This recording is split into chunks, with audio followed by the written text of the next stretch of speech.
daily movement recommendations that I give all day, every day. Here they are for you. So we all want to live long, but we want to live well. So not necessarily quantity, but quality, correct? And there's some ways we can enhance that with just daily activities. And so what I recommend is number 1, mobility, number 2, stability, and number 3, walking. So when we talk about mobility, the objective is to get full range of motion in that joint. So think of like your shoulder, all of the ranges. So we're doing abduction, abduction, flexion, extension, etc. However, there are certain parts of your body that I really recommend you focus on. And so starting from the ground up, your ankles. So every day you should be doing ankle mobility. So tilting your ankles forwards and up, in and out. You can do elephant stomps in a down dog position. Next up is your hips. And our hips is really paramount because of the sedentary lifestyle that we tend to lead in North America. So we need to loosen up our hips every single day. I highly recommend pelvic flexor, the hip tilts, as well as 90-90 hip switches. These are really great for creating movement. We tend to have stiff hips because we sit too much and they get stuck in flexion. So we want to get a little bit of extension. Third would be our thoracic spine. So the upper back, upper torso.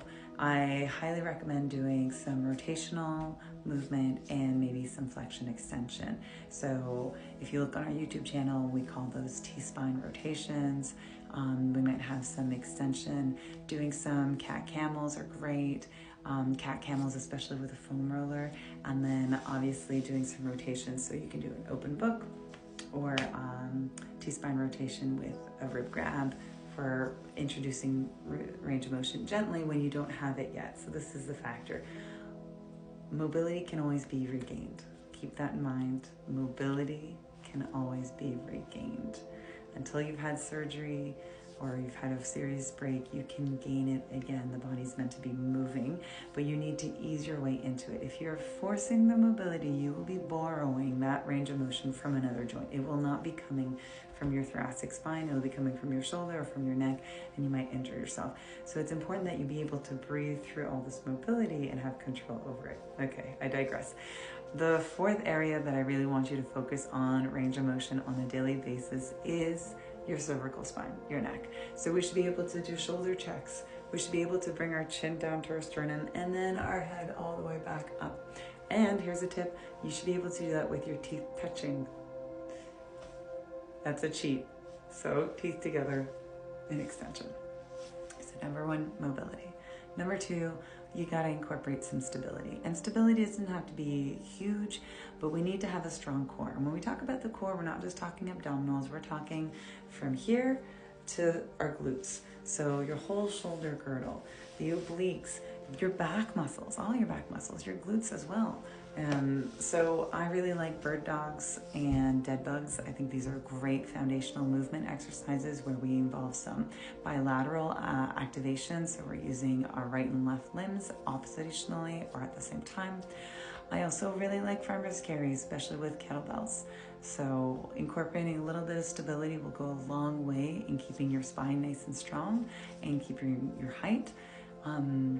And you know, just to be able to enjoy life because we want to be able to do things as we age.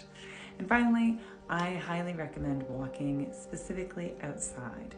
Multitude of reasons for that. One is locomotion, personal locomotion, I think is important to be able to get around on our own. Walking outside, you're going to have uneven ground sometimes, and that's really great for proprioceptive exercise, and that's what's going to help you catch yourself if you slip or fall and will avoid having an injury, especially later in life when our reaction time might be delayed. But if we keep working at it, then it doesn't get us delayed.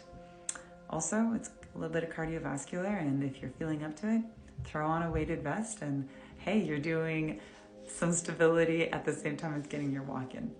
So those are my 3 tips. I hope you find these useful. If you want a little more details and if you want links to our YouTube channels, go to our website where I have the blog and I have a PDF going up there where you can link to all the exercises I recommend. If you have any questions, comments, or concerns, please leave them down below.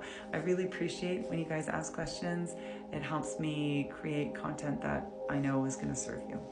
Thank you so much for being on this journey with me. Have a great day.